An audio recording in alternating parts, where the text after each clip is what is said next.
Sup witches, this is not the Hermit, and today we are talking about the 10 of Swords. We're finally done with the minor arcana, not with the minor arcana, with the minor swords, let's put it that way. And we're gonna start the Pentacles after, thank God, yay. So today I'm gonna show you the 10 of Swords from the Tarot coloring book, and we're gonna read about it in these two books.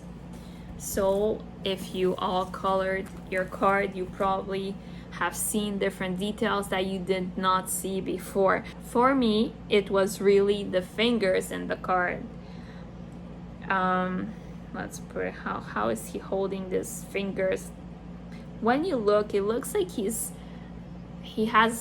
making a sign with his fingers in the card, and I never saw it, but in which one? In this book, I think they linked it back to the Hierophant.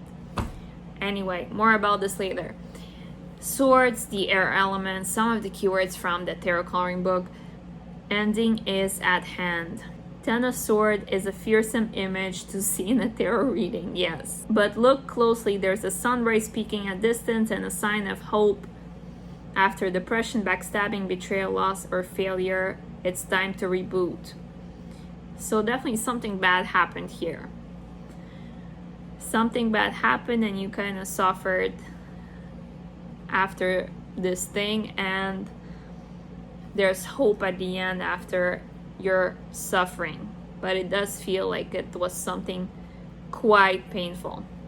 Also, just like some of the meanings that I didn't read from here, but somebody said it could even mean surgery with the knives in your back. It could mean acupuncture or things like that. It all depends how you see it. I'm just saying, so you know. So the 10 of Swords from the Ultimate Guide to the Rider-Waite. Mental victory over idols. Okay, this, they wrote it down. It took me a while to read the page to understand what they mean. Mental victory over idols. So you know how the Hierophant can be seen like as a guru, and if it's reversed, it could be like kind of a mean guru or like a brainwashing idol or things like that. And now if this is a link back to the Hierophant with these two fingers that he's making with his hand, it could mean that there's like a mental victory over the idols. And sometimes we pay a lot of attention to what our gurus, our priest, our rabbi will say, and hopefully most of them are nice and like are spiritual and positive, but sometimes in some cases some people are not as pure as they seem. I mean, did you see the documentary about this guru who was like a totally fake guru and people followed him? So anyway, so here they talk about mental victory over idols. It's a link to that. Now, some of the other meanings. A warning against sacrifice and destruction. The sky, sundown, the black, something suppressed or unknown becomes apparent. And sunrise, a new sun, a new day. Each of these images can be seen in a positive or negative light, because there's some yellow and some dark. So it also depends how you decide to see it. Nail down. The weapons of the intellect often nail us down. You know how it happens when you overthink and at the end you were not right and you're overthinking or your ideas and you just feel even worse after? I think that's what they mean. The red cloth. The red cloth stands for the flow of lifeblood in person as well as from generation to generation. A sign of blessing. So the thing he's making with his hand, whatever this is. Link back to the Hierophant. Negative. Ill-used mental spiritual powers can be very destructive, even a divine blessing. This is a especially potent card of blessing. That's the positive meaning.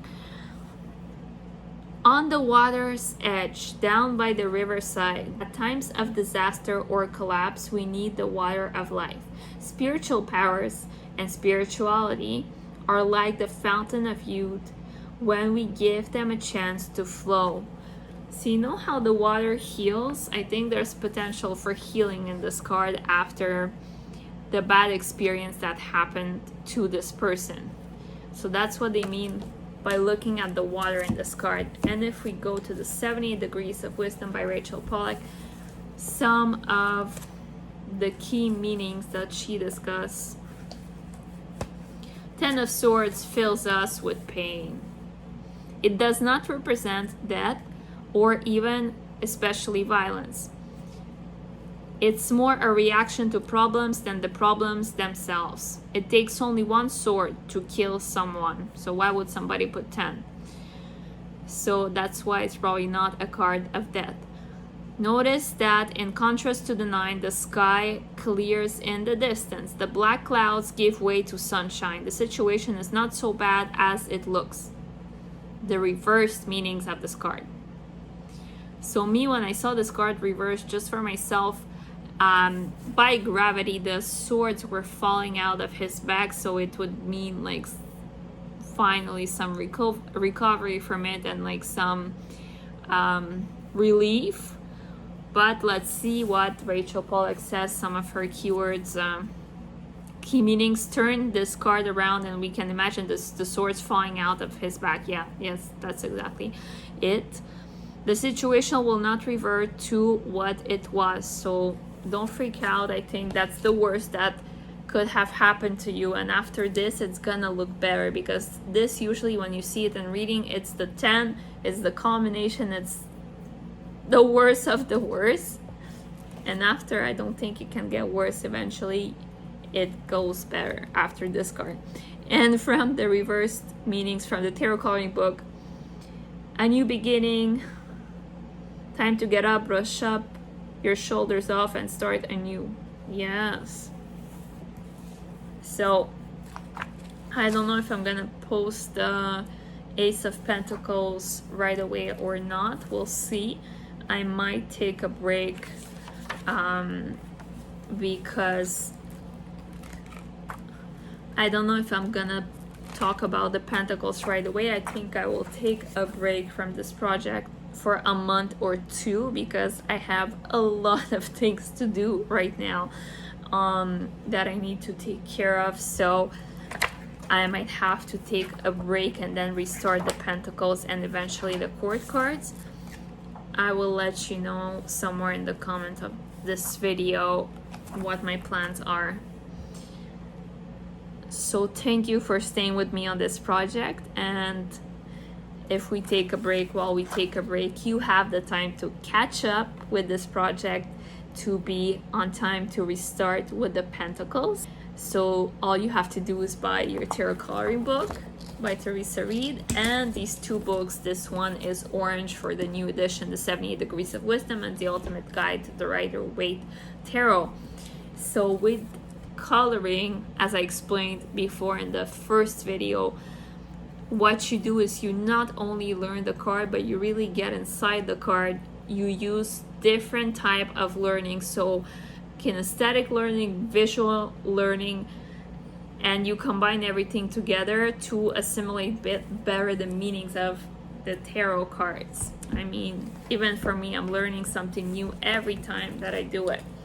So join me on this tarot coloring journey, and you can use the hashtag connecting with the tarot on Instagram. See you soon. I'll let you know when I'll be back. Thanks.